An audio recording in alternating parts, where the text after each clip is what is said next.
hluta af sóknaráætlun. Þetta áhersluverkefni í sóknaráætlun fyrir árið 2017 sem við erum að kynna núna, og ástæðan fyrir því að var farið út í þetta verkefni eru nokkrar.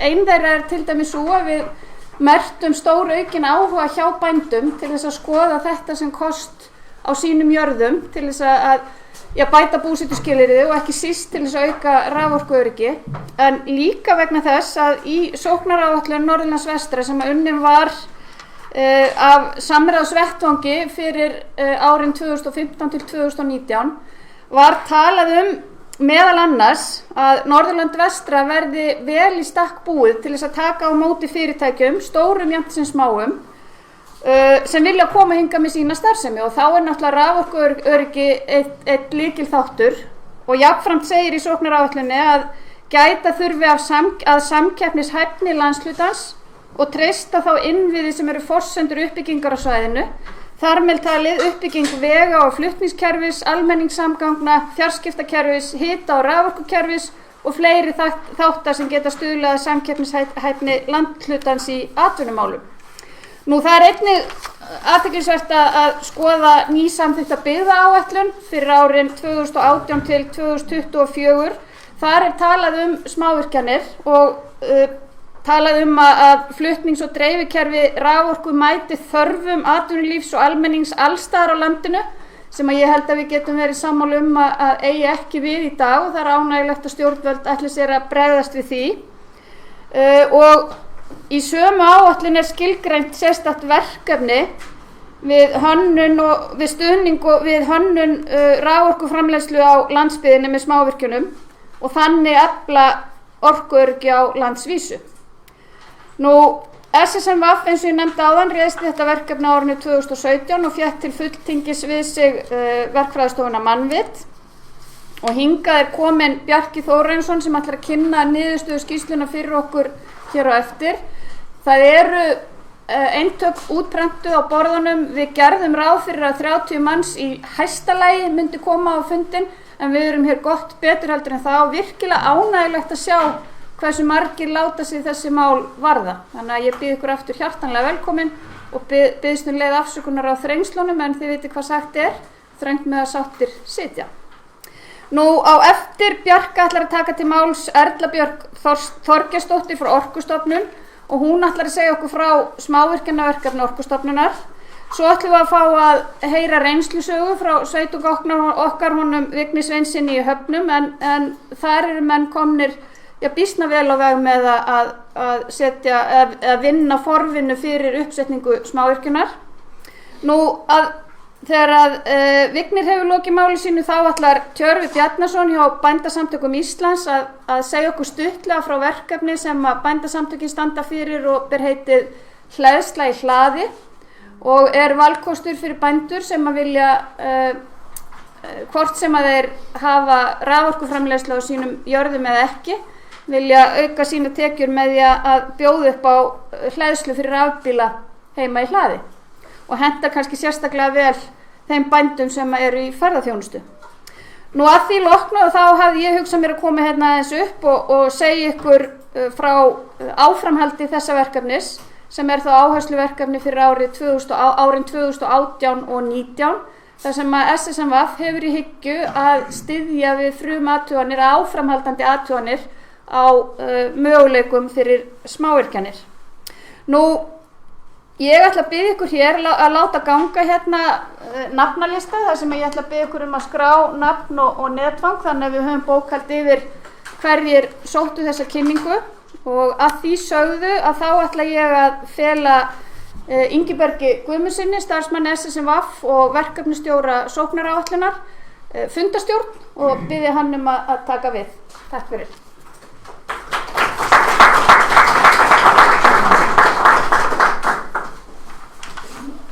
Já, takk fyrir Unnur, og gaman að sjá hvað eru margir mættir hérna á fund. Við byrjum þá bara á dagskránni, og það kynning á skýrslu úttekt á smávirkjanakostum á Norðurlandi vestra. Bjarki, gjör svo vel.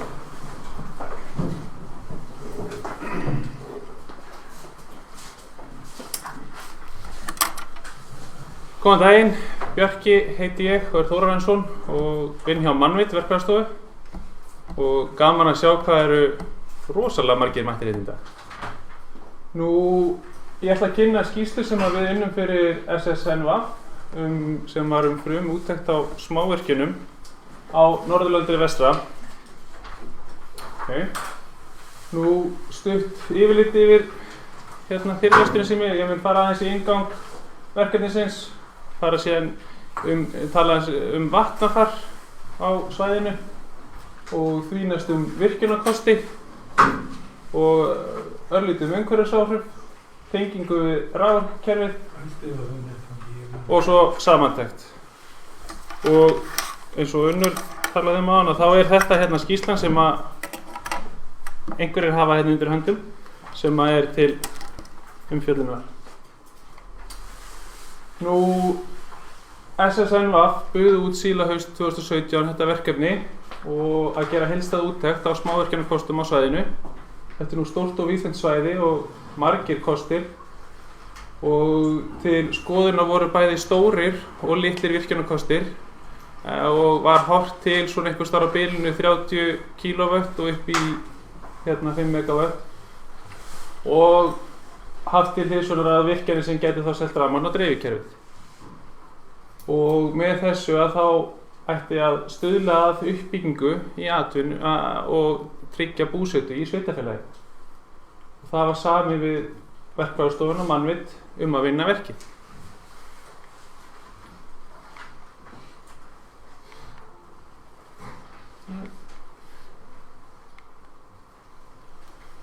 Nú, virkjanir hafa verið starfræktar í sveitunum langt skeið, bæði stórar og litlar. Í þessari skýrslu þá var ekki ætlunin að stilla upp virkjunum í öllum vatnsföllum, heldur að reyna að horfa yfir svæðið og finna hentuga virkjunarkosti og það að virkjunar ár eða vatnsföll ekki til umfjöllunar í skýrslunni, það þýðir alls ekki að það sé ekki kannski vænlegt að virkja. Það engin samasammerki þar á milli. Og hvert og eitt vatnsfall má virkja á marga vegu. Það má hafa inntækið ofarlega eða neðarlega og fer bara eftir aðstæðu. Og í þessari skýrslu þá var ekki skoðað margar útfærslur á og það var bara skoðað ein útfærsla á virkjun í hverju vatnsfalli fyrir sig. Og eins og ég segi, að þau vatnsföll sem ekki tekin fyrir í skýrslunni, það þýðir ekki að ég vil bara penta mönnum á það. Nú, upplýsingar vatnafar eru grundvallaratriði vatnsaflsvirkjana og að til séu samfelldar rennslismælingar í vatnsfallinu eru nauðsynleg forsenda fyrir ákvörðun virkjun. Nú, í þessari skýrslu að þá var farið að leita að mældum vatnasviðum og við leitum til Veðurstofunnar og þeir hafa mælt nokkur vatnasvið í sveitarfélaginu allangt skeið og yfirfærum í rauninni rennslistölur þaðan út á önnur vatnasvið sem eru til skoðunar. Breytileiki rennslins innan ársins, það ekki bara lágrennsli sem skiptir máli, lægsta rennsli sem í vatnsfallinu sem skiptir máli, heldur einnig breytileikin innan ársins og líka á milli ára. Það getur verið breytileiki á milli ára, það getur verið blaut ár og það getur verið þurr ár og þetta þyrfti að staðfestast með mælingum í hverju og einu vatnsfalli fyrir sig. Hérna á myndinni þá sjáum við þau vatnasvið sem við leitum til Veðurstofunnar með að fá. Að þetta eru vatnasvið svona ágætlega dreifð en engu að síður að þá eru svona erfiðir blettir þar sem eru kannski lítið mælingar. Og við ákvörðun lágrennslis horft á breytileika þess milli vatnasviða, hvort að hvernig jarðvegurinn í kring, hvort þetta sé setmiðlaðar ár eða hvort það sé lindarrennsli eða hvort að rigningavatn skili sér strax niður í vatnsfallið eða hvernig jarðvegurinn tekur við því. Nú, lágafrennsli, það í rauninni rennsli á svæðiseiningu, hefur mælst á Norðurlandi vestra 6 til 10 lítrar á sekundu á ferkílómetr. Það þýðir að ef að vatnsfall er með 1 ferkílómetr af vatnasvið á bak við sig, að þá ætti lágrennsli að vera 6 til 10 lítrar á sekundu, sem að geti þá verið virkjarrennsli. Og síðan ef hann hefur stórt vatnasvið á bak við sig, að þá eykst rennsli. Og varðandi lágafrennslið, að þá er það metið þannig að það er minnst hérna í Hrútafirðinum á Vatnsnesi og út á Skaga og er rauninni mest hérna á Tröllaskaganum og inn til landsins.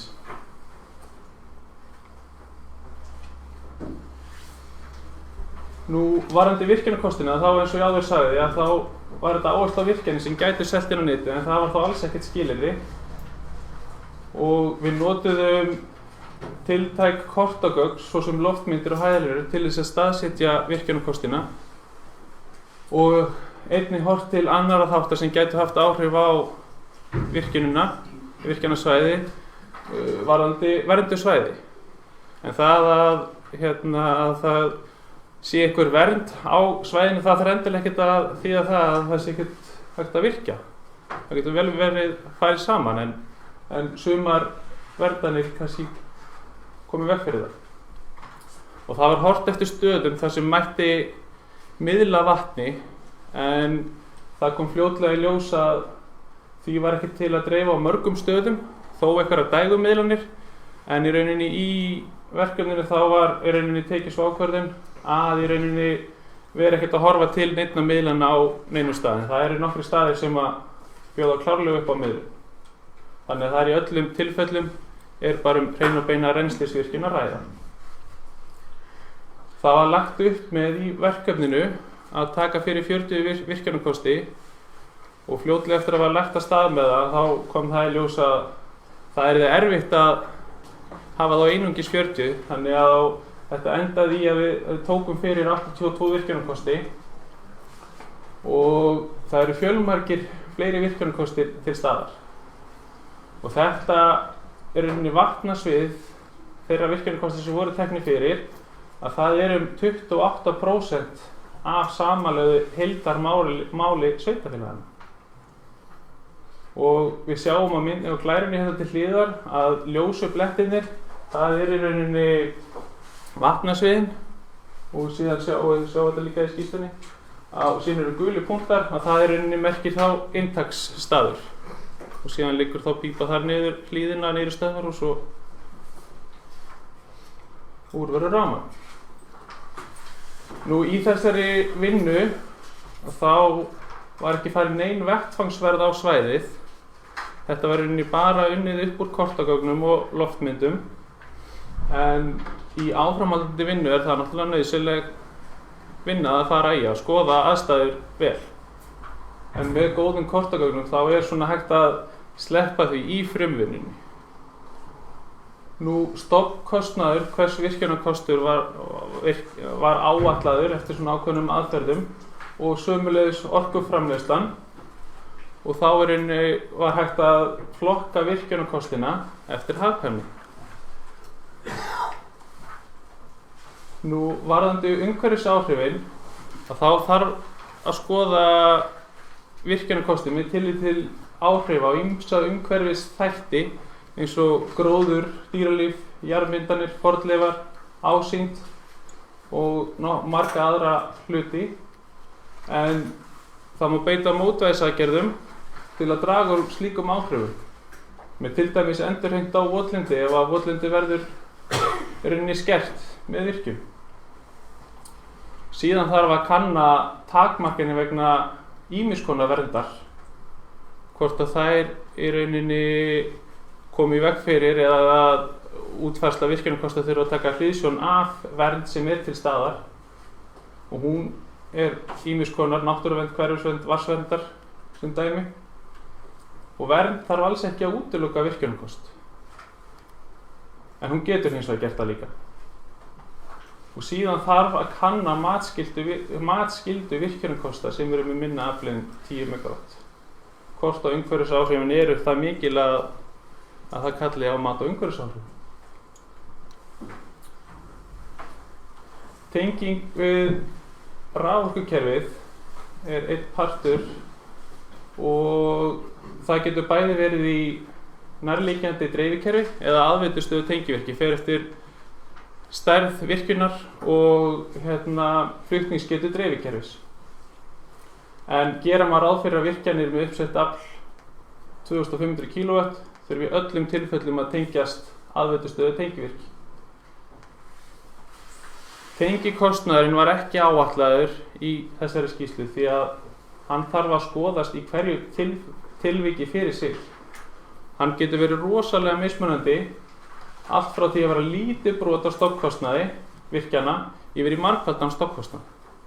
Og þetta ræðst í rauninni af staðsetningu virkjunarkost, hvernig dreifikerfið er í stakk sett til að taka á móti því og öðrum fleiri þáttum. Þannig að þetta þarf í rauninni að skoðast í hverju tilfelli fyrir sig. En ávinningur rekstraraðila sem að rekur dreifikerfið getur í sumum tilfellum verið það mikill að það fellur engin tengikostnaður á virkjunaraðilann. Þannig að í rauninni það er hálfa ómögulegt að skoða marga virkjunarkosti og með þetta í huga. Þetta þarf bara að skoðast í hverju tilfelli fyrir sig. Það eru margir virkjunarkostir á Norðvesturlandi og eru margir hagkvæmir og var áhugavert að skoða það betur. Virkjunarkostunum var raðað upp í tvenns konar töflum í skýrslunni. Það er annars vegar raðað upp, þeir eru númeraðir frá vestri til austurs og í töflunni í skýrslunni þar er í rauninni ein tafla sem er númeraröðuð og síðan er líka virkjunarkostunum raðað upp eftir hagkvæmni í viðauka. Samtals uppsett afl allra virkjunarkosta í skýrslunni er 50 megawatt sem er talsvert mikið og orkugetan 360 gigawattstundir. Þannig að það er eftir miklu að slægjast en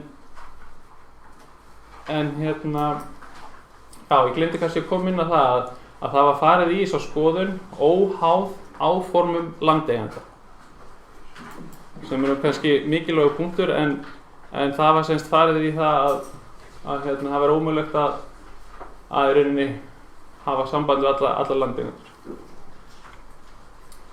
Hér sjáum við töflu sem er í skýrslunni og þetta er tafla sem er raðað eftir hagkvæmniflokkum. Sjáum hann er hérna fremstur og síðan er þá númer vatnsaflskost í næsta töfl og þá er hægt að rekja sig eftir þeirri töflu og einnig koma fram þá kenni upplýsingar þess virkjunarkostar. Virkjarrennsli, lengpípu, þermálpípu, uppsett afl og síðan í síðasta dáknum lengst til hægri og þar kemur fram ef það var einhvers konar vernd á svæðinu í eða við virkjunarstæði.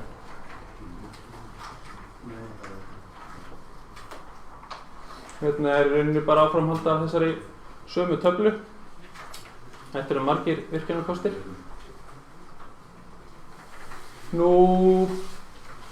Fyrstu skref í áframhaldandi vinnu er í rauninni að landeigendur eða virkjunaraðilar talið saman og hvort að það sé vilji til þess að virkja. Því yfirleitt þá liggja þessi vatnsföll á landamörkum jarða. Síðan er það þá vettfangsverð og rennslismælingar sem þarf að framkvæma.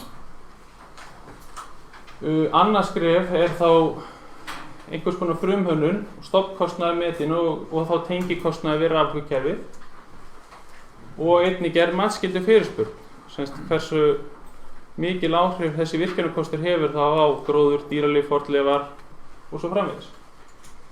Þriðja skref væri útboðs eða fullnaðarhönnun og það þarf að fara í aðal- og deiliskipulagsbreytingar, sækjum virkjanaleyfi og framkvæmdaleyfi. Og fjórða skrefið væri þá í rauninni virkjun byggð og sett í rekstur. En þetta gerist á tiltölulega löngum tíma. En gerum maður ráð fyrir að þessi skref sem ég nefni hérna, sem bara ein leiðin, að þetta taki á bilinu 4 til 8 ár frá því að hugmyndin kviknar. Þú byrjar að reynslismæla, það svona æskilegt að mæla reynsli í 2 ár, helst 3 ár við vel á að vera. Þannig að þetta langtíma verkefni. Og skýrslan verður síðan aðgengileg á vefsvæði SSN VAF. Hérna í rauninni kort sem í skýrslunni. Sjáum það nú mjög illa hérna allavega hérna á skjávarpanum. Að þá í rauninni virkjunarkostum númerað 1 og alveg upp í 82 lengst til austurs. Og síðan þá minni yfirlitsmyndir inn í skýrslunni sem sýna í rauninni þetta svæði mun betur. Hérna sjáum við þær myndir. Þá í rauninni sést vatnasvið sem hérna, hvað segja, ljósblá. Gulur inntaksmannvirki og frá inntækinu liggur þrýstipípa niður í stöðvarhús. Og þetta þá ein útfærsla í þessu vatnsfalli. Þá var það ekki meira hjá mér. Takk fyrir.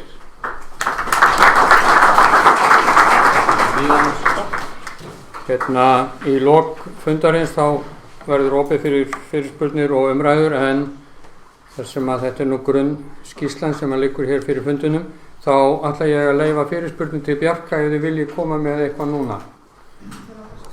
Þóra. 82 punktar, en það vantar alltaf inn á virknismannúmer.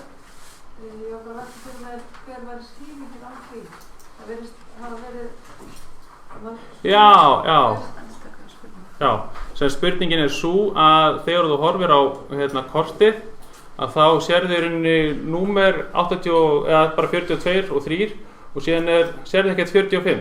En þá getur, að því að þetta númerað frá vestri til austurs, þá rauninni liggur hann geti legið fyrir ofan eða neðan þann punkt. Já. Þannig að ef þú horfir lest alveg vel yfir frá rauninni vinstri til hægri, þá átt að sjá alla 82 punktar.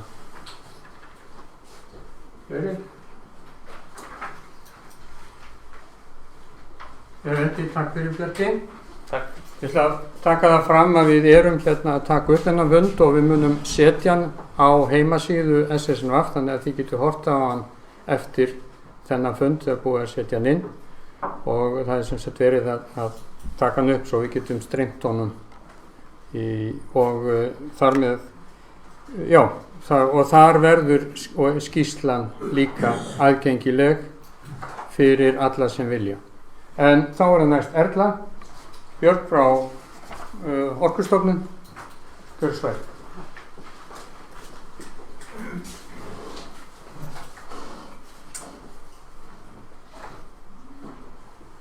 Já, góðan dag. Mikið óskaplega gaman að sjá hvað fjölmennt hérna, en mér langar líka til þess að þakka SSN VAF fyrir þetta frábæra framtak. Ég var hér á fundi, ég man ekki alveg, tíminn líður hratt, fyrir 1,5 ári síðan eitthvað svoleiðis, og þá fór ég að tala hér það að kannski væri vitlegt að fara að skoða smærri virkjunarkosti þar sem að það gengur hægt að virkja í rammaáætlun eða koma henni áfram. Hún virðist vera í hálfgerðu frosti og flutningsmannvirki mjög erfitt að reisa, þannig að það eru flutningstakmarkanir eiginlega út allt land og það engin stóri bróður sem gætir þess að orkuöryggi sé til staðar í öllum landshlutum. Þannig að mér finnst það algjörlega frábært að það skuli vera svona mikill áhugi á þessu máli hér. Áður en lengri haldið þá langar mig að vekja athygli ykkar á þessari vefsíðu, eða það að segja vefsjá hjá Orkustofnun. Og þar hægt að skoða margvíslega hluti, meðal annars borholuskrá sem ég ætla aðeins að nefna síðar. En þessi mynd sýnir smávirkjanir eða heimarafstöðvar sem að Orkustofnun með yfirleitt yfir, en hefur ekki verið uppfært almennilega, þannig að gulu heimarafstöðunar eru það sem við höldum að sé í gangi og þessi rauðu punktar er það sem við höldum að sé aflagt. Og eitt af því sem okkur langar að gera í smávirkjanaverkefni er að komast til boss í því hvað satt og rétt í þessu máli. Þannig að ef einhverjir vita betur þá væri það vel þegið ef að fólk kannski færi og kíkta á þetta og leta okkur vita ef að það veit til þess að það kannski búið að endurvekja einhverjar rafstöðar eða leggja þær af. En allavega sýnir þetta kort að litlar rafstöðvar eru og hafa verið til víða land í gegnum tíðina. Hvert á ég beina spjótum mínu? Getur þetta beina svo til mínu. Er það ekki þessi? Já. Og að setja aftur.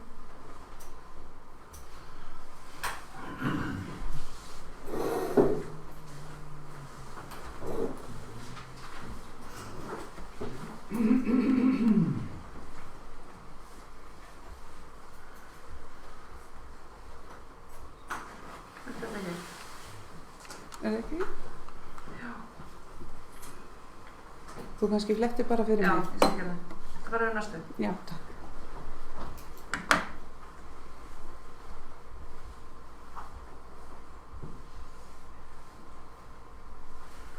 Það verður þetta heldur ekki á mér.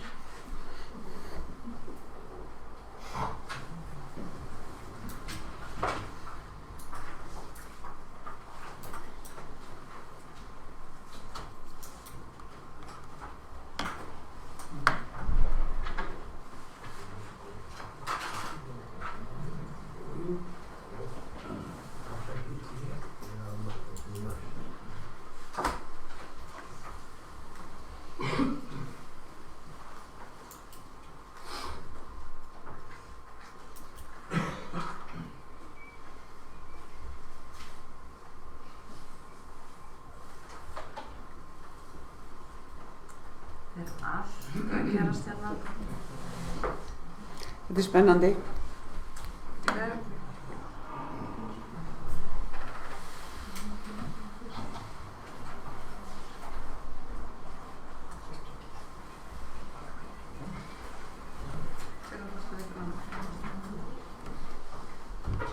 Nei.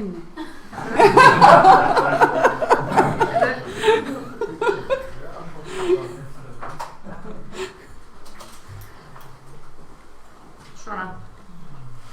Já, býttu, nei, hvað gerðist? Heyrðu, stýr þú þessu bara? En svona, í stuttum máli þá ætla ég að segja ykkur frá því út af hvað smávirkjanaverkefni Orkustofnunar gengur og hvað hægt að skoða alls konar efni sem við erum að tína saman á vef stofnunarinnar og segja ykkur frá gáttinni okkar og síðan styrkjum sem við veitum, en það er ekki styrkir til virkjanamála, það eru styrkir til námsmanna. Og svo verður verkefnið kynnt á sýningunni Íslenskur landbúnaður. Það taka þetta bara út. Svona.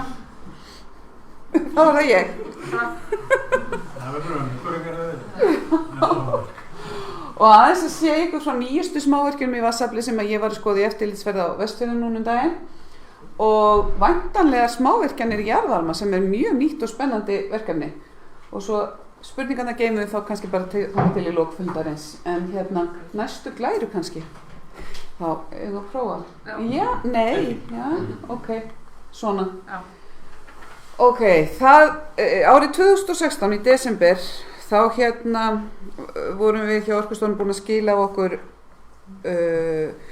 upplýsingum þá virkjanakosti sem lagðir voru fram í 3. áætlun rammaáætlunar, en maður skynjaði það að það var ekki mikill vilji til þess að takast á við það mál og ekki í ríkisstjórnunum sem á eftir fóru og svo er spurningin hvað gerist núna, en ef marka má stjórnarsáttmálann þá er ekki minnst þar á verndar- og orkunýtingaráætlun. Hins vegar var tekið upp hugmynd frá Orkustofnun að reyna að ýta úr vör smávirkjanaverkefni, þar að segja stuðla því að það yrði virkjað víðar um land til þess að auka raforkuframleiðslu og orkuöryggi á landinu. Og þessi ríkisstjórn sem sagt veitti smá fjármagn í þetta verkefni í byrjun árs og þetta er eiginlega fjórþætt það sem við ætlum að gera. Við erum búin að vera að safna saman gagnlegum upplýsingum og við erum að miðla þeim áfram á vef Orkustofnunar og þar er sífellt að bætast í sarpinn og von á mjög spennandi skýrslu á íslensku miðjan mánuðinn sem ég segi ykkur frá eftir. Og gáttin sem ég var að tala áðan, þar er boðið upp á að óska eftir því að Orkustofnun láti reikna langaðislínu og stilli upp frumhugmynd að virkjunarkostum. Og síðan þriðji pósturinn, veittir eru styrkir til meistaraprófsverkefna á sviði smávirkjana og síðan það stór partur af verkefninu að tala við fólk eins og við erum að tala saman hér og nú. Og hérna ég að sýna ykkur aðeins inn á vefinn þar sem ég að safna í sarpinn og stúta fjarstýringunni. Og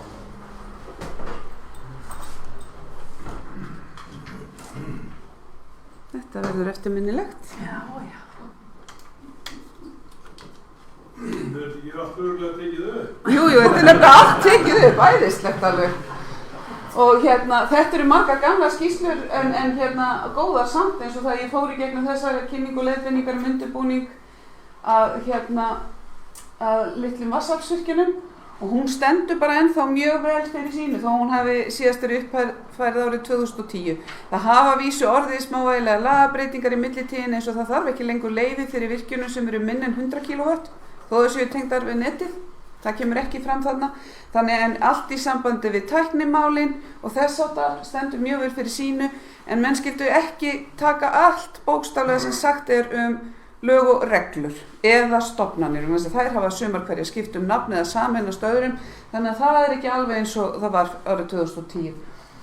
Og svo gerðum við svona smá pröfu af því að útfæra nokkrar virkjanir hjá Orkustofnun í fyrra og kölluðum eftir hugmyndum og útfærðum 4 og í ár munum við útfæra miklu fleiri þannig að það kemur ný skýrsla og endurbætt út væntanlega á næsta ári og hér eru gamla leiðbeiningar mælingar og vatnsrennsli í smáám og lækjum en menn vilja kynna sér það, hvað það útheimtir og þarna önnur gömul skýrsla smávirkjun en það fleira að finna á þessum vef eins og leiðbeiningar það hvernig maður getur sent inn hugmynd af virkjun og óskað eftir því að það verið reiknað út afl og orka og stilt upp einhverju hugmynd og þeir sem að sjá ekki sína á í þessari skýrslu mannvits geta þá komið með hugmynd til okkar og við getum stilt henni upp þannig að ég mæli með því að þið skoðið þetta mál. Og gáttinn, þjónustugátt Orkustofnunar efst uppi, hún lætur nú lítið yfir sér heimasíðu stofnunarinnar og þeir myndu fara þarna inn til þess að sækjum að við útfærðum virkjunarhugmynd og leiðbeiningarnir það hvernig við noti gáttina eru að finna hér undir þessu smávirkjanaverkefni á vef stofnunarinnar.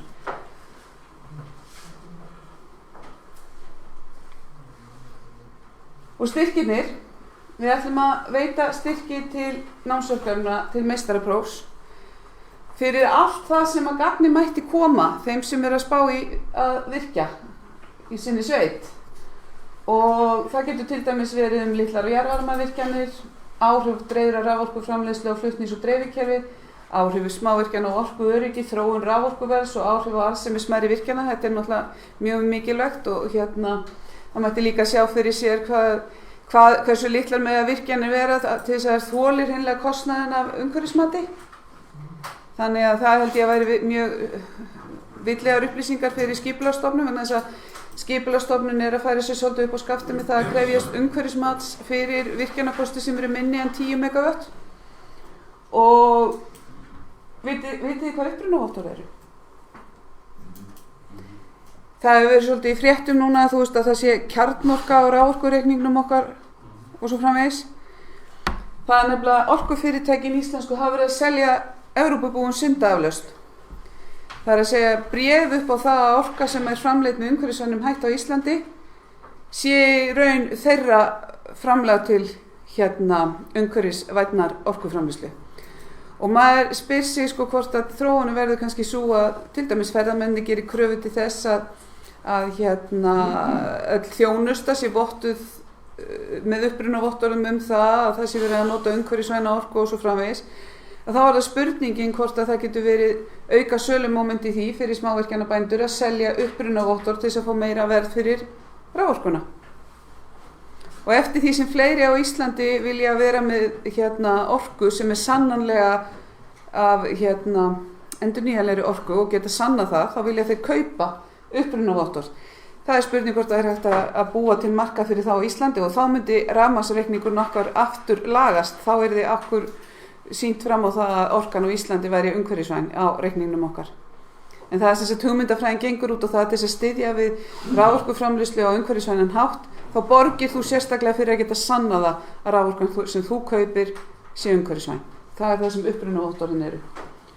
Og svo það stóra spurningin, hvernig hægt að stuðla aukinni virkni raforkumarkaðar? Það gerist árið 2003 að hér voru sett ný raforkulög og það einmitt vegna þessara nýju raforkulaga sem að það engin stóri bróður með þá ábyrgð að tryggja það að allir hafi næga raforku. Af því að nú raforkuframleiðsla og sala á frjálsum markaði. Og vissulega hefur hluti raforkumarkaðarins aðeins breyst. Landsvirkjun ekki alveg eins hlutfallslega stóra markaði eins og hún var, en samt sem áður með ansi afgerandi markaðsstöðu á markaðnum. Og ég vil bara hvetja alla þá sem að hafa hugsað sér að koma á þessa sýningu Íslensku landbúnaðar 2018 sem verður í Laugardalshöll miðjan október til að koma og kíkja í básinn okkar og hlusta á fyrirlestrana sem verða þar. Það verður hægt að fá þá ítalegri upplýsingar í básnum hjá okkur og ræða við sérfræðinga sem að verða með erindi. Ég mun fjalla þessu smávirkjanaverkefni, ég ætla nú að hafa það mjög stutt. En síðan kemur hann Birkir Þór Guðmundsson, framkvæmdastjóri AB Fasteigna og segir okkur frá virkjunum sínum. Það er svona reynslusögur. Mér finnst hans hugmyndir hvernig gott er að virkja bæjarlækinn dálítið skemmtilegar. Hann er búinn að finna sér leið til þess að staðla það svolítið fyrir sér. Og svo það þessi rúsína í pylsuendanum, raforkuframleiðsla og sjóðandi lághita sem að Ragnar Sær Ragnarsson, framkvæmdastjóri Varmaorku mun segja frá.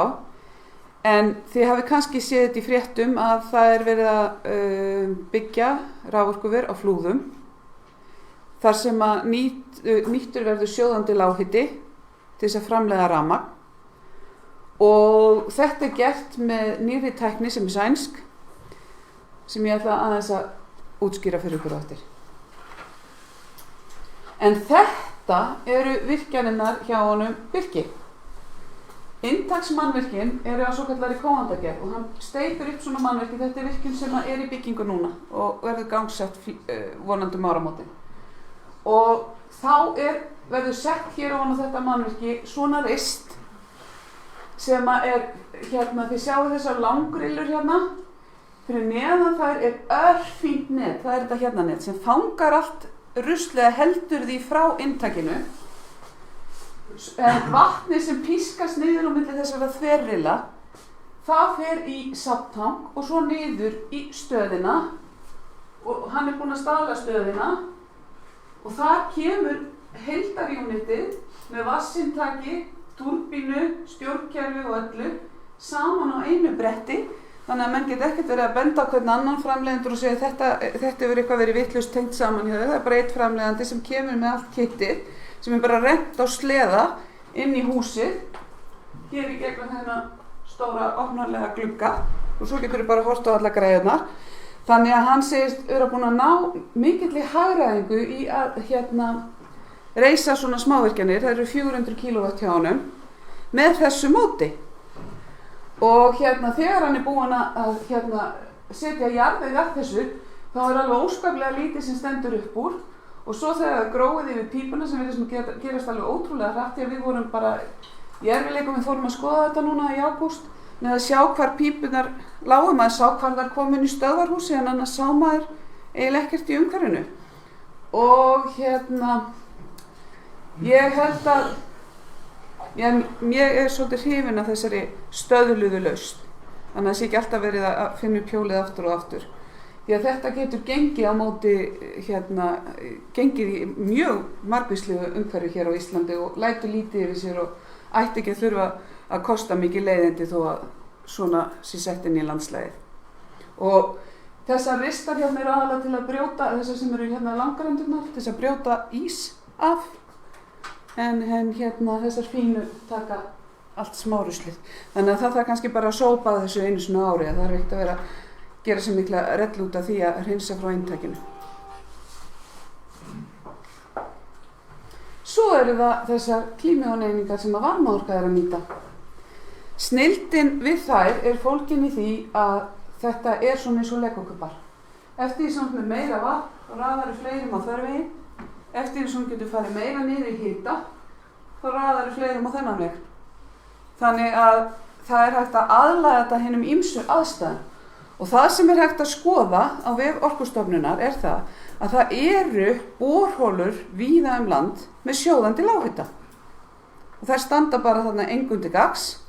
En það sem að varmaorka hefur hugsað sér er að fara að framleiða rafmagn í samvinnu við þá sem eiga þessar holur og taka vatnið niður í svona 70-80 gráður sem myndi þá vera passlegt fyrir hitaveitur. Þetta er í raun og veru samt kannski ekki borga sig ekki nema þar sem þú getur svo nýtt affallið í hitaveitur eða eitthvað þess aftar. En einingarnar eru þessi eining hérna er 2 sem 2 á kant og það er heila hægt að raða þeim upp í matrixu eftir því hvað er mikið vatnum að ræða og hversu heitt það er. Þannig að þetta finnst mér alveg ákaflega áhugavert og vonandi fer hún í gang í haust þessi virkjun á Flúðum og svo var undirritaður í Reykholti í Borgarfirði samstarfssamningur við prestinn þar núna í júní.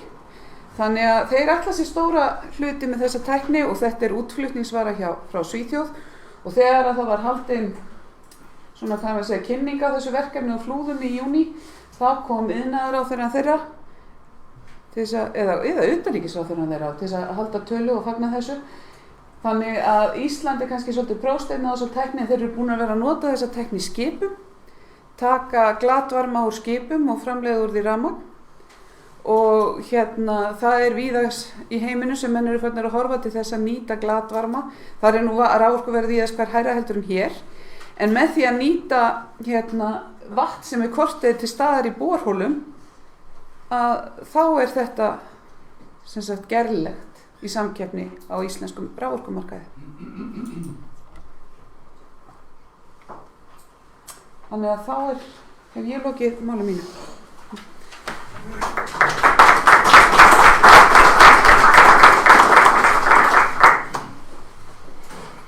Já, hefum við ekki að gefa aðeins ef Erla vil einhverju spurningar til Erlu núna? Varðandi þessar stöðluvirkjanir, er þetta einstæð? Nei, hann getur í sjálfu sér þannig sem skala þetta upp sko. En lausnin er svolítið stöðluð. Og ekki vandamál með ís í neðra net? Nei. Það gefur svona kubbum mikið orku. Þetta er 150 kW uppsetta. Þessi er tala varmaorkukubbin. Já.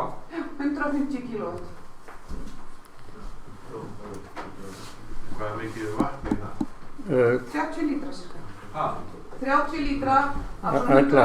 Á sekúndu. Erla, hvort aðeins komið hérna við að því tækninu þannig að það þarf helst að endurtaka spurningarnar.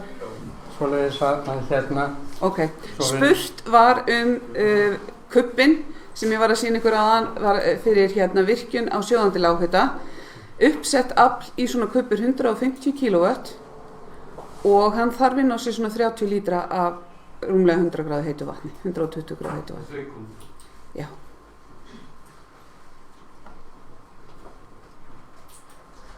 Mér langar til að spyrja aðeins hvort að Orkustofnun hefði eitthvað verið að skoða vindmyllur. Já, við erum alltaf að skoða vindmyllur. Og mjög litlar vindmyllur til heimabrúks eru ennþá það dýrar að þær eru ekki orðnar samkeppnishæfar á markaði með því raforkuverði sem við erum með núna. Ég var að skoða út í Bandaríkjunum daginn litlar mjög hugulegar vindmyllur sem voru 10 kW og þar myndi hver kílóvattstund kosta cirka 10 krónur og meðan við erum að borga 5 krónur, cirka 5-6 krónur. Þannig að það er ekki samkeppnisfært. Ef að þú reisir stórar vindmyllur, 3-4 megavött, nokkur stykki, þú nærði ekki fram stærðarhagkvæmni nema þú sér komin yfir 10 megavöttin og þá eru lagalega deilur það hvort að það þurfa að fara í gegnum rammaáætlun eða ekki og skoðun Orkustofnunar þurfa ekki að fara í gegnum rammaáætlun, umhverfisráðherra er á annarri skoðun og þannig að það er eiginlega í pattstöðu allt í sambandi við vindin en ég sé það ekki fyrir mér kannski sem kost fyrir sem smávirkjun fyrir bændur enn sem komið nema viðkomandi hefði kannski möguleika á sæmilegu miðlunarlóni og geti dríkt sér lónið með því að setja vindmylu með einhverjum hætti, þá það fræðilegu möguleiki. En ef að það gerist ekki eitthvað stórt á raforkumarkaði á næstunni, að þá í mínum huga fyrirsjáanlegur orkuskortur, þannig að ég held að raforku verði ekki neitt fyrir sér annað en að fara upp á við. Og það náttúrulega ljóst að það ívið dýrara að virkja, 10-400 kW virkjanir heldur en að eina 4 MW virkjun eða í tala nú ekki 40 MW virkjun, það í öllum þessum business ákveðin stærðarhagkvæmni. Þannig að það sem að gerist það að verð mun þrýstast upp á við úr því að stórar virkjanir á hálendinu eru einhvern veginn ekki inn í myndinni í bili. Það eftir hérna. Bara fleiri spurningar? Já. Einhverja spurning til hvað lagsti mögulegi hiti á innan þessa varmaorku? Þeir eru að tala svona 120 gráður. Það lagsti mögulegi? Já. Spurningin var hvað lægsti mögulegi hiti inn á varmaorku einingarnar. Það 120 gráður. Já, þakka þér fyrir ölla. Ég til gamans þá skoðaði ég tvær skýrslur aðra frá Orkustofnun 2 virkjanir á Norrlandi vestra og hina frá skýrslu Mannvits sem núna. Það fórum Ormsá í Vafún eða Húnavík vestra og Giljá og það passaði mjög vel saman varðandi Ormsá en það var mikill munur varðandi Giljá vegna þess að önnur virkjunin gerði ráð fyrir 50 metra rennslíspípu og hinn gerði ráð fyrir 450 metra rennslíspípu. Þannig að takið ekki allt sem í skýrslunum sem heilagan sannleik heldur það þarf að skoða þetta. Já, en næst það Vigni Sveinsson, hann í Höfnum, hann ætlar að segja okkur aðeins frá reynslu sinni og sinna manna varðandi frumathuganir á virkjun, smávirkjun. Gjör svo vel, Vigni.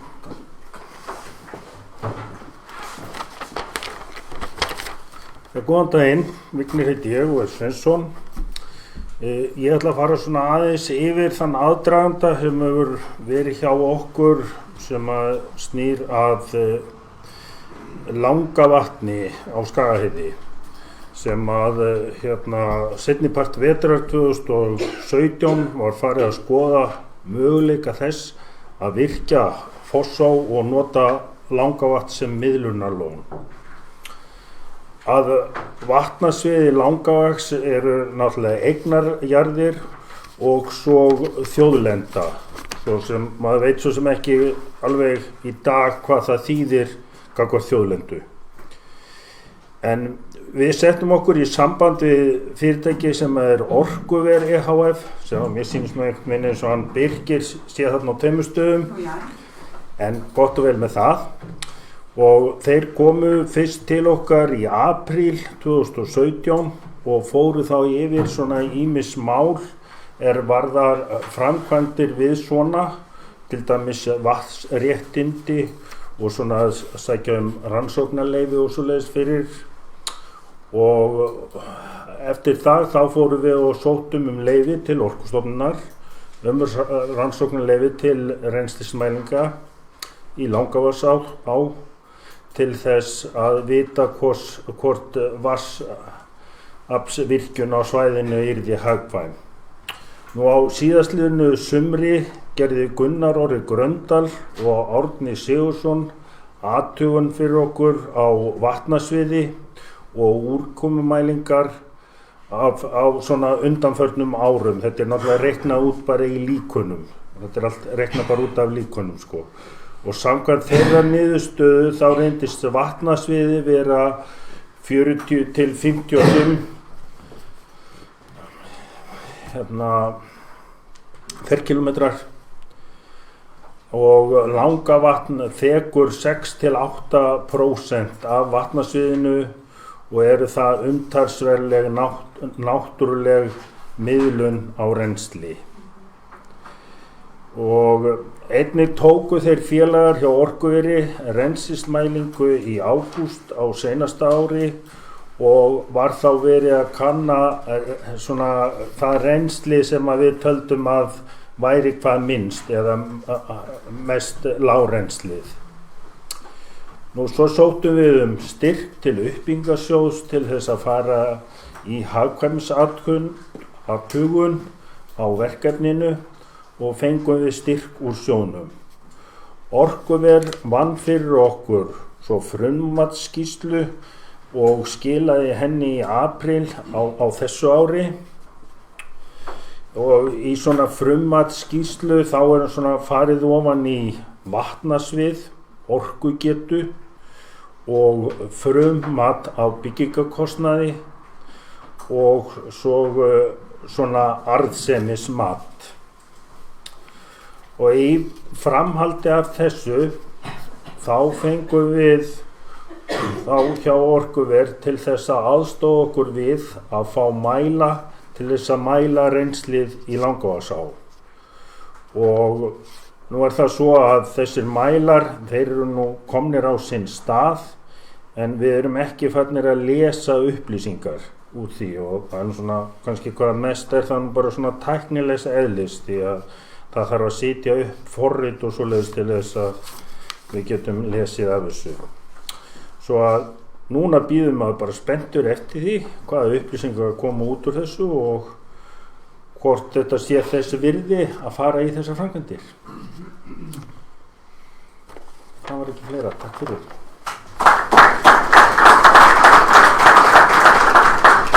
Takk fyrir Vignir, viljið þið spyrja einhvers núna? Þetta fyrir fleiri veikstæði þá? Já, við erum að tala 3,5 megawatt ef að nægt vatn, sko. Já, þannig að við erum að tala bara inn á kerfið. Þú var Skaga?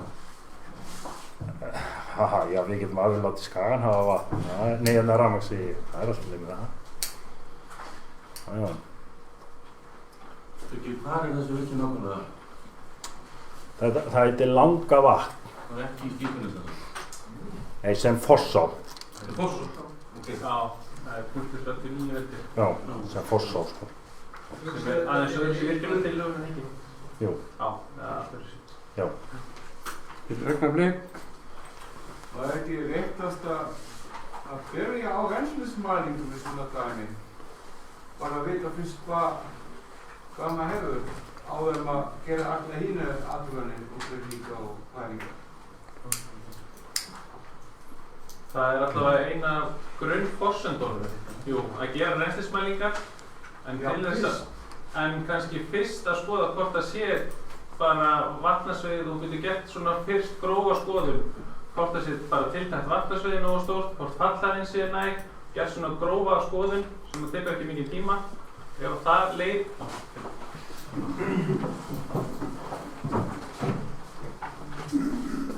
spurt hvort það sé ekki fyrsta mál að gera rennslismælingar. Það er klárlega gott að vita hvað er tiltækt vatnsstaðar en það er hægt að fara í svona mjög grófa skoðun hvort að fallhæð sé næg, hvort að vatnasvið sé nógu stórt og gera þá mjög grófa skoðun hvort þetta sé eitthvað á bilinu að vera hagkvæmt eða óhagkvæmt og þá að ráðast í rennslismælingarna. Það er ódýrara að fara fyrst í kannski smá frumstúdíu og síðan að fara þá út í meiri kostnað sem gæti þá orðið eins og rennslismælingar. Það var bara einn spurning til hans Vignir. það var 3,5 megawatt sem við væri að framlega. Það verði lengt huga með því hvort að þið fáið ef þið seljið fyrir á neti sem fyrst kallaði hvort þið fáið að taka ykkar skerf inn til ykkar fyrst og svo að selja út á neti eða hvort þið þurfa að selja allt upp á netin og kaupa sérin.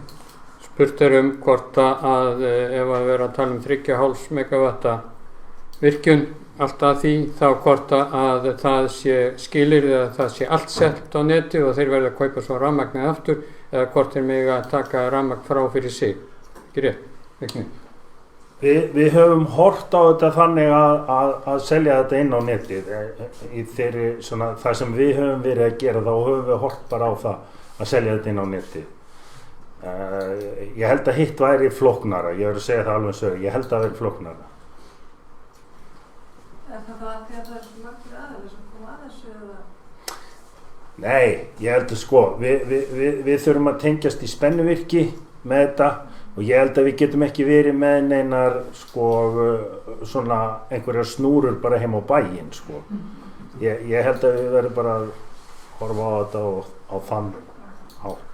Hvað er langt í spennuvirki? Hvað er langt í spennuvirki? Það eru 17 kilometrar.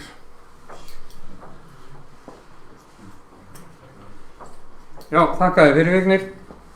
Og þá fáum við Tjörva Bjarnason frá bændasamtökunum til að kynna okkur verkefni hleðsla í hlaði.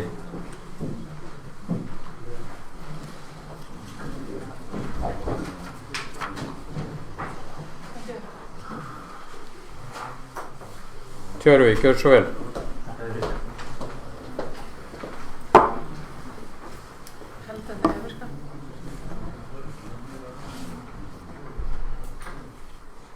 Já, góðan daginn, gott fólk.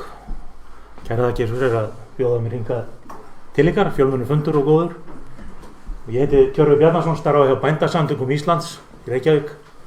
Ég er húnvetningur á hálfu. Móðir minn er alin upp hérna á Geitomrum í Svínadal og afi minn var indriði á Gilá. Fæddur á 19. öld. Þetta er nú svolítið span. Ég lýsi ánægju minni einmitt áhuga ykkar á smávirkjunum og ég ætla að kynna fyrir ykkur verkefni sem er nú svolítið tengt þessu. Virkar þetta til hægri. Hleðsla í hlaði. Það er verkefni sem var komið á koppinn fyrir 2 árum síðan á milli bændasamtakanna, Orkuseturs og ferðaþjónustu bænda sem heitir núna Hey Iceland og miðar að því að koma upp hleðslustöðvum fyrir rafbíla heima á bæjunum eða á ferðaþjónustu aðilum. Og staðan er þessi í dag. Skráðir raf- og tvinnbílar eru 7300 talsins. Þeim er fjölgað hratt á götunum, þjóðvegunum, en árið 2014 voru tæplega 100. Og rafbíl, það er sem gengur fyrir hreinu rafmagni með rafhlöðum, þeir eru 2300 talsins, en þessi tengiltvinnbílar sem að ganga bæði fyrir rafmagni og bensíni eða díselvél eru 5000 talsins. Og við teljum að þeim muni fjölga enn frekar. Ég klippti út tók mynd af frétt í Mogganum í dag sem sýnir að bensínlítrinn er komin yfir 230 krónur. Hækkandi olíuverð og aukin umhverfisvitund almennings mun að okkar mati ýta undir kaup á rafbílum. Og núna er staðan þannig að það eru biðlistar í bílaumboðunum eftir rafbílum og við sjáum það hjá nágrannaþjóðum okkar að það er umtalsvert hraðari þróun þar. Við erum raunar með rúmlega 300.000 ökutæki á Íslandi, þannig að þetta er ekki stór hluti núna, en hlutirnir breytast hratt. Það hefur orðið mikil aukning í bílaleigubílum núna síðustu 3 árum og nú er það víst þannig að það eru fleiri bílar í landinu en íbúar. Ótrúlega sem það nú hljómar. Nú, svo ég sá það, þetta er samstarf 3 aðila. Af hverju förum við þetta saman? Jú, við hjá bændasamtökunum við viljum bara staðsetja okkur í því að veðja á rafbílavæðinguna og taka undir þau gildi og það sem að það er að baki. Við viljum leggja okkar á mörkum. Ferðaþjónustan segir, já, það að bjóða upp á hleðslustöð heima á bæjunum, eins og við erum að selja gistingu, verður jafn mikilvægt eins og að bjóða upp á þráðlaust net fyrir tölvunar. Kúnninn, viðskiptavinurinn, hann bara krefst þess að geta fengið þessa þjónustu. Nú, öryggisnet fyrir bara þegna landsins að við getum fundið okkur hlutverk þar að bjóða fólki að hlaða sína bíla og það er löngu verið talað bændur byggja náttúrulega allt landið og eru betri en enginn þegar eitthvað kemur upp á og þið þekkið það þegar menn koma heim á bæinn og óska eftir aðstoð. Þannig að þetta er svona hlutverk sem mun ekki minnka. Nú við viljum hvetja til umhverfisvænna samgangna. stunda vera í kolefnisjöfnun og svo þetta nýta rafmagn sveitana. Og þar held ég sé bara sjá mikil tækifæri fyrir þá sem allir sér að fara í heimarafstöðvar og ekki síst þegar þú komst inn á aðan að það eru deilur virkjanir, að það að geta selt rafmagn frá bæ þar sem þú getur sýnt liggur við stöðina, smávirkjunina, við hliðina á hleðslustöðinni, það er tölvöld verðmæti fólkinu því bara ímyndarvega fyrir þennan iðnað. Og það er allavega einn núna og tveir sem eru komin í þetta verkefni sem eru með mikil plön í þeim efnum. Ég held ég ljóst reyngu upp, annar þeirra er Ólafur og Þorvaldseyri, sem er nú svona býsna mikill frumkvöðull í landbúnaði og hann hefur áætlanir að setja öfluga hleðslustöð þarna við þjóðveginn heima hjá sér og með upplýsingum þá stöðuna sem hann er með upp í hliðinni. Og svo er þetta tekjumöguleika fyrir bændur, það er þetta að selja aðganga að hleðslunni og það eru ýmsar leiðir til í því. Þetta er allt komið í símana, það eru upp þar sem stöðarnar eru skráðar og þú getur gert upp í gegnum síman. Ferðaþjónustaðilar geta líka haft þetta ókeypis eins og þráðlausa netið eða þeir sem eru með veitingastæði nota til að trekkja af viðskipti. Nú, verkefnið í stuttu máli er þannig að við gerðum samstarfssamning við fyrirtæki sem selur þessar hleðslustöðvar og þær eru af mörgum gerðum, stærðum og gerðum og þessi algengasta sem að flestir eru að taka er bara lítil stöð, þetta er svona kassi og passa fyrir flestar tegundir rafbíla sem eru hérna á markanum. Það er svona aðeins breytilegi kaplar og fleira sem er í kringum þetta, það er örugglega heyrt talað um það en það er svona færast í betra horf og tæknin hefur þróast mjög hratt í þessu.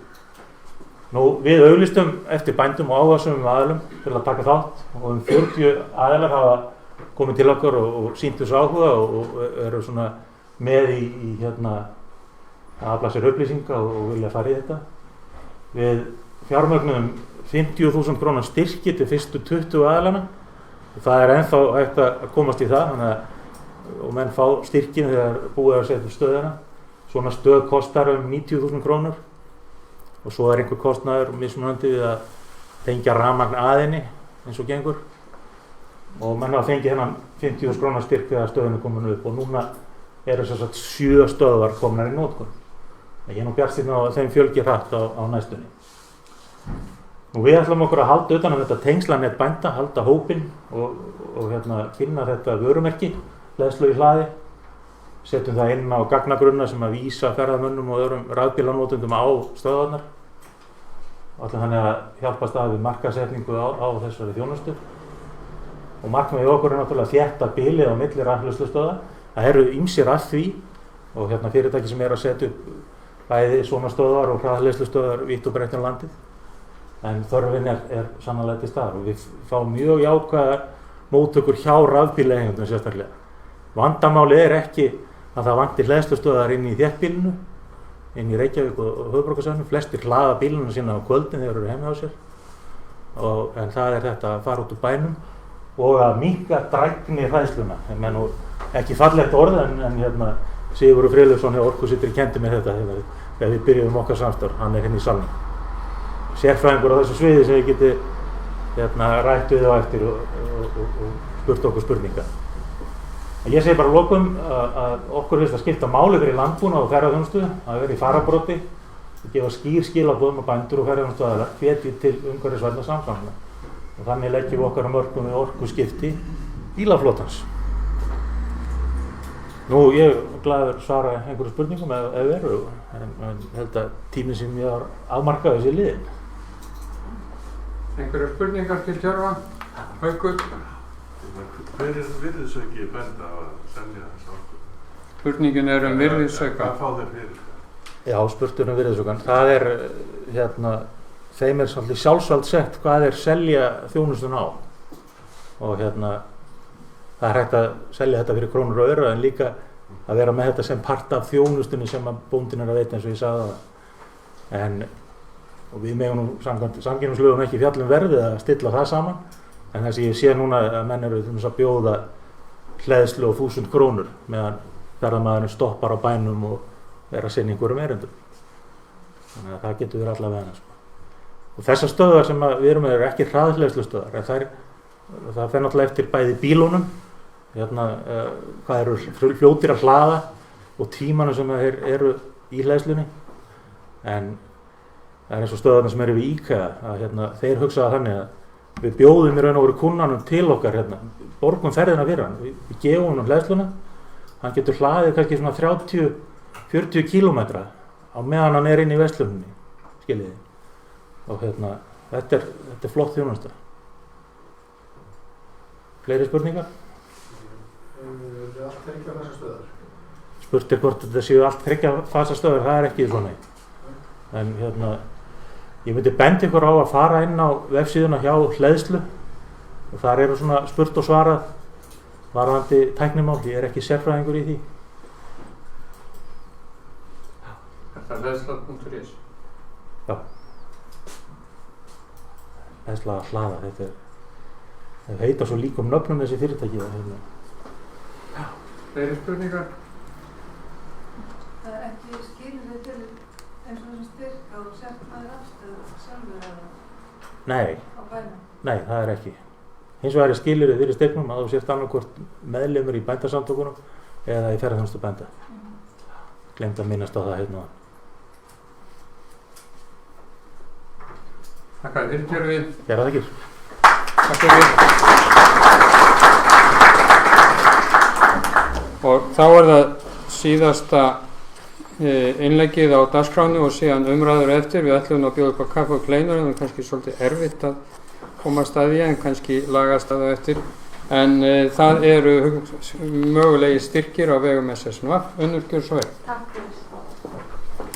Já, ég vil þakka frummælendum fyrir afskaplega upplýsandi og áhugaverð erindi, og eins og ég nefndi áðan að þá er áframhald á þessu smávirkjanaverkefni hjá SSNVAF í áhersluverkefni fyrir árin 2018 og 2019, og við höfum til ráðstöfunar fjármuni sem við getum nýtt til þess að styðja þá sem hafa áhuga á því að vinna frekar með þá mögulegu kosti sem eru á þeirra jörðum, og erum þessa dagana að forma svona hvernig sá stuðningur verður og búa til reglur þann stuðning, og komin til með að auglýsa úthlutun úr þeim sjóði núna vonandi bara fljótlega í september, síðasta lagi undir lok september.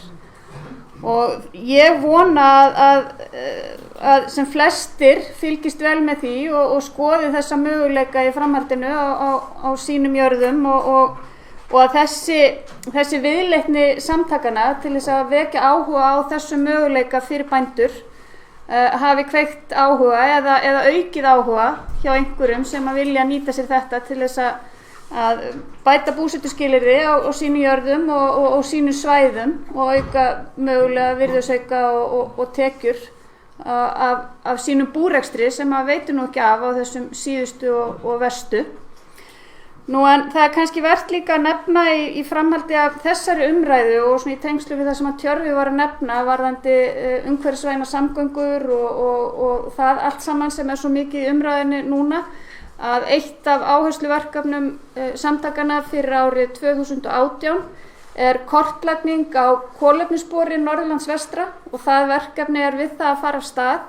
Og við erum mjög spennt fyrir því að sjá hvernig það þróast. Við erum í því að núna þessa dagana að semja við fyrirtæki sem heitir Environize og er staðsett í Borgarnesi, sem að mun taka að sér að skoða þá þætti sem að hafa áhrif á kolefnislosun í landshlutanum og kortleggja það, og í framhaldinu svo leggja til einhverja aðgerðir sem við getum gripið til þess að minnka kolefnislosun. Og ég hef nú stundum horft til þess í sambandi við rafvæðingu bílaflotans og tækjaflotans á landinu að aðstæður til sveita eru kjörnar til þess að rafvæðast, því að þar erum við ekki að glíma við eins og Tjörfi kom inn á dregnirhræðsluna, var það ekki það sem þú kallaðir það, dregnirhræðsluna, því að á tækjum bænda er jafnan frekar stuttar vegalengdir sem ekki er á í hverju sinni, þannig að það er vonandi við sjáum þróun í þá átt líka á komandi árum, sem allt er liður að því að svona í þessum orkuskiptum sem við erum að sjá á þessum vettvangi allan heim. Nú en ég ætla ekki að hafa þetta lengra, ef einhverjar spurningar eru að þá varðandi þessa áframhaldandi styrki, ég tek það fram að við erum enn að forma þá en vonandi auglýsum þá í allra síðasta lagi fyrir lok september. Einhverjar spurningar? Kannski ekki spurningi, kannski svona ábending. Minnir að Framleiðnisjóður veiti bændum búhaldabreitingastyrki og meðal annars þeir að fara í framkvæmdum með smávirkjanir. Alveg rétt og já, alveg rétt, góð ábending, þakkaði fyrir það. Það var bent á það að Framleiðnisjóður veiti bændum styrki sem hafa áhuga á því að fara út í framkvæmdir við smávirkjanir á sínu jörðu. Fleiri spurningar eða athugasemdir? Nú ef ekki þá ætlum ég að gefa orðið aftur yfir til Ingibergs og hann mun stýra umræðu.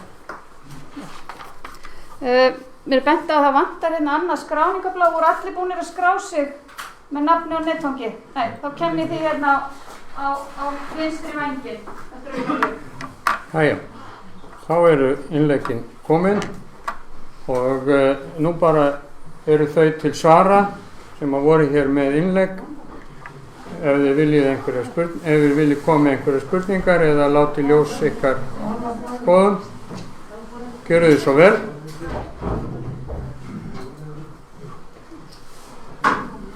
Gjörðu svo vel. Já, Sigurður ég hjá Orkusetri. Ég ætla að koma spurningu enn leið ábendingu. Af því að ég sá og nú vanur við fórum landið þessu fundu möguleika bæta á sín tíma að framleiða raforku eins og mætti og þá man ég að svona sló aðeins með framkvæmdatíminn og svona sem var sett, þú veist, þú settir fram 4 til 8 ár. Íslendingar vilja helst byrja strax alltaf og fá þetta helst til næstu viku. En ég vil bara leggja áherslu á það sem við gerðum þá og alveg rétt að raun og veru öll skrefin í þessu eru fjárfesting og þó raun og veru að verði jafnvel ekkert úr þessu á einhverjum það fari ekki alltaf leið, þá jörð sem með mælda á og þekktan virkjunarkost verðmætari jörð en jörð sem hefur ekki og það sé á hreinu. Þannig að það er mikilvægt að koma fram til þess að hvetja menn til þess að fara af stað að þú ert raun og veru að skapa ákveðin verðmæti í virði jarðarinnar með því að koma þær eitthvað áfram þó að þú strandir eitthvað fjárhagslega eða einhverjum stað eða koma eitthvað hlýðir í framkvæmdina. Og þess vegna átti ég samt að spyrja þessi 4 til 8 ár sem þú nefndir á hverju það er byggt eða þekktu byggingar hluti þá held ég síðasta dæmið og svo kannski leyfisveitingar og slíkt sem þetta fyrir hluti skiptingin hvernig þetta er 4 til 8 ár. Já, það er verið að spyrja hverju tímalengdin á hönnun og byggingu 4 til 8 ár og sama tíma og bentar á það að þó að ekki verði að virkjun að þá sé rannsóknin sjálf verðmætt fyrir viðkomandi jörð. En Bjarki, gjör svo vel. Takk.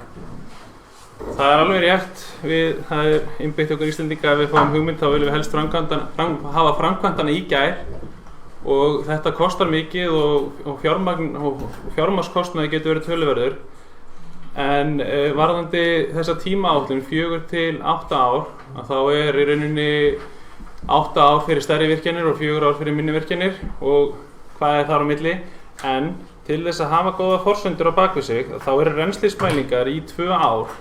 Þær eru svona grundvöllurinn að því hvernig virkjunin hvað hún á að vera stór, pípa og annað slíkt. Það er hægt að fara fyrr af stað en þá kannski farði ekki nógu mikið vatn í virkjunina eða það er miklu meira vatn til staðar og þú vilt ekkert eftir 40 ár og hugsa þetta, þú vilt ekkert vera með margra miljónkróna eða 20 miljónkróna framkvæmd og geta haft hana stærri eða hún var og virkjunin var stór. Þannig að þetta byggir kannski fyrst og fremst. Já, ég veit bara bæta við að það er ekkert hægt að gera það sem ég ætla að spura að hluta til líka að því rennslismælingar, gerum þetta faglega 3 ár, eru öll leyfismál og slíkt stopp meðan ekki ljóst hver nákvæmlega hvað rennsli gefur eða hvað stærð, þú þarft að vera komin með stærð til að geta að fara í rauninni leyfi? Nei, þú getur sótt rannsóknarleyfi, þú getur sótt það eru nú mörg leyfi á leiðinni, en þú getur sótt mikið af þessu leyfum og haldið í rauninni ferlinu gangandi, þannig að í rauninni það... Samhliða mælingu? Samhliða mælingu. Þessi framhald af þessu, hvert sækir maður þann aðila sem mælir vatnsmagnið og slíkt? Já, spurt aðila sem gera rennslismælingar. Það eru fjölmargir aðilar sem gera rennslismælingar hérna á Íslandi. Orkuver að gera rennslismælingar, Mannvit að vinna við rennslismælingar, Veðurstofan vinnur við rennslismælingar og fjölmargir aðrir aðilar. Þannig að það er það er hægt að leita til margra aðila. Ég hugsaði að sé hvergi tekið saman. Það verður kannski verkefni fyrir mig. Já, að taka saman kannski þá aðila sem hægt að leita til. Þetta vantar vel. Já, þetta er góð ábending. Hvert maður á að leita. Já, hvert maður á að leita í næsta skref. Því maður helst að fá þetta á morgun. Að sjálfsögðu, í gær. Það þarf að gera þetta. Ég ætla bara að gera þetta. Erla Hjálparstofnun ætlar að taka þennan lista saman. Það er líka að mæla sjálfur bara það því að Já, síðan eru eins og Erla verið að benda ykkur á, það eru leiðbeiningar inn á Orkustofnun. Hvernig er hægt að meta þetta sjálfur? Hvernig er hægt að meta þetta sjálfur? Ef að vatnsföllin eru ekki þeir eru í stærðargráðu að það séu bara erfið yfirferðar. Ef að mæla þetta sjálfur, það ekki mark á því í öllum leyfisverkaninu, ekki mikið að leyfa þess að þarf á leiðinni, til að fá ég ætla að vera stærri verkefni. Það er algjörlega þín áhætta, þetta mat. Já, ok. Þannig að ég, til dæmis virkjunarleyfi, ég treysti bara því að þú hafi mat rétt, skilur. Ég þarf ekki að reyngja það. En er þetta að kaupa einhverja mæla? Ég þekki aðferðina, sko. Er þetta að kaupa einhverstaðar mæla eða er það eitthvað sem kostar svo mikið? Sko, spurt hvort það sé að kaupa rennslismæla eða hvernig kostnaði háttað við þetta. Rennslismælar eru mismunandi og þeir eru margir. Það eru bæði til ódýrir mælar og það eru til dýrtæki, bara alveg eins og þekkist í bílaflotanum. Það eru til dýri bílar og ódýri bílar og allt fram eftir götunum. Hagkvæmast að geta gert þetta sjálfur, klárlega. Þá er kannski ekki miklu til kostnað nema eigins tíma. Þannig að þetta og kostnaður að fá aðila til þess að mæla vatnsfall getur verið mjög mismunandi.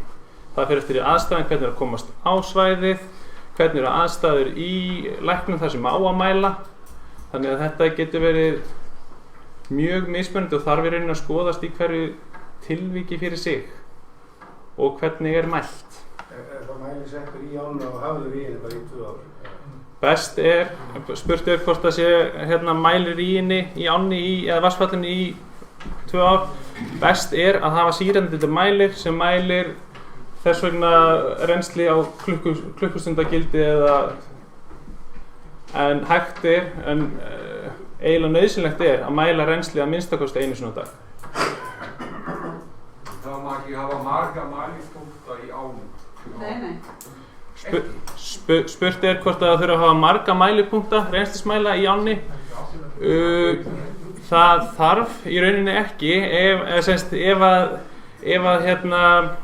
útfærslan á virkjuninni, hvar inntækið á að vera, hvar er hægt að leggja pípuna og hvar á að hafa stöðvarhúsi, þá er í rauninni mælistaðurinn við inntækið eða því sem næst inntækinu. Það er sem þú ætlar að taka vatnið úr vatnsfalli.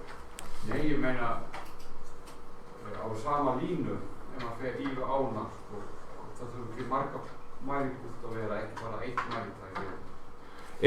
Ef að spurt hvort það þurfa að vera margir punktar niður vatnsfallið eða ekki, eða Þvert yfir ána. Já, þvert yfir ána. Já, ég skil þig. Spurt hvort það þurfa að vera margir mælar þvert yfir ána. Nei, í rauninni er vatnshæðin mæld.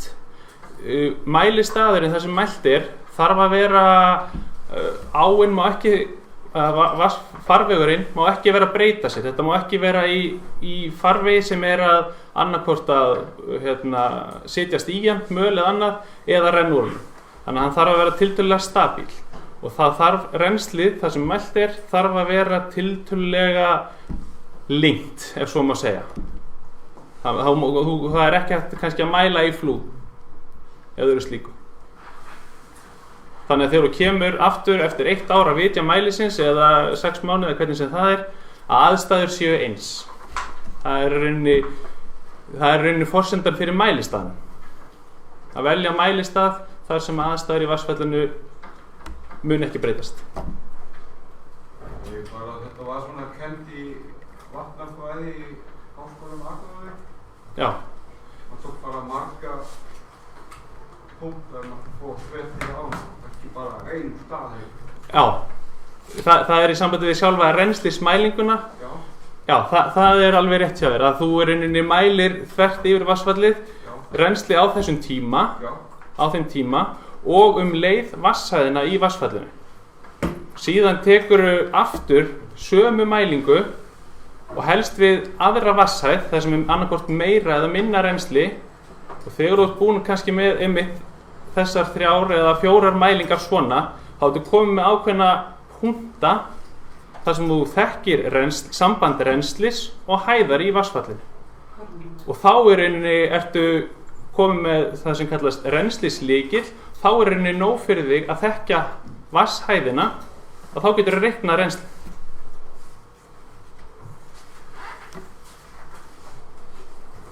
Ég spyrja einni spurningar varðandi þú talað um 2500 kW virkjun þyrfti að fara í spennuvirki, en þar fyrir neðan eins og til dæmis 700 kW þetta að tengja það inn á streng bara sem á svæðinu, háspennustreng, eða þarf alltaf inn á spennuvirki? Spurt hvort að því að skýrslunni kemur fram að í rauninni virkjanir yfir 2,5 MW, 2500 kW þurfi undantekningarlaust að fara inn á tengivirki eða spennivirki, og hvort að minni virkjanir, þá eins og dæmi 1100 kW, þau geti tengst viðkomandi dreifikerfi. Þetta fer algjörlega eftir aðstæðum hversu öflugt dreifikerfið við virkjunarstað. Og þetta hluti af því sem þarf að skoða í sambandi við tengikostnað. Það glænir háspennustrengur alla sveitina við bæina, þetta skoða hvort að setja tengi inn á hann eða hvort að það var ekki varmalíð. Sjálfsagt eru þessir strengir sem verið að leggja, stærðin á þeim væntanlega, miðuð við notkun svæðisins eins og hún í dag þegar þetta lagt, og kannski haft aðeins stærra. Þannig að þetta bara þarf að skoðast í hverju tilfelli fyrir sig. Með þá þeim aðila sem rekur dreifikerfið. Rarik að stærstum hluta í sveitafélagunum. Og Orkubú Vestfjarða eða ekki í Hrútafirðinum. Það er vestanverðum. Helgast það ekki á hvað spennu rafmagn gefur út, það hálkan á. Já. Það spennan sem ræður því hvað rafmagn skilar út. Spurt hvað spennuna á virkjuninni, það ræðst klárlega því, og eftir því sem að virkjunin verður stærri, að þá til þess að tapa ekki of mikilli orku á flutningsleiðinni, að þá hún spennusett hærri, og þá þarf ofta að fara inn á tengivirki. Yfirleitt þá nú þekki ekki dreifikerfi en yfirleitt þá þau hjá Rarik held ég á 11 kV og sumum svæðum 19. Og síðan þegar virkjanir eru orðnar stærri, svo sem þekki ekki alveg hvort það séu komin þá 33 kV eða þeim meira.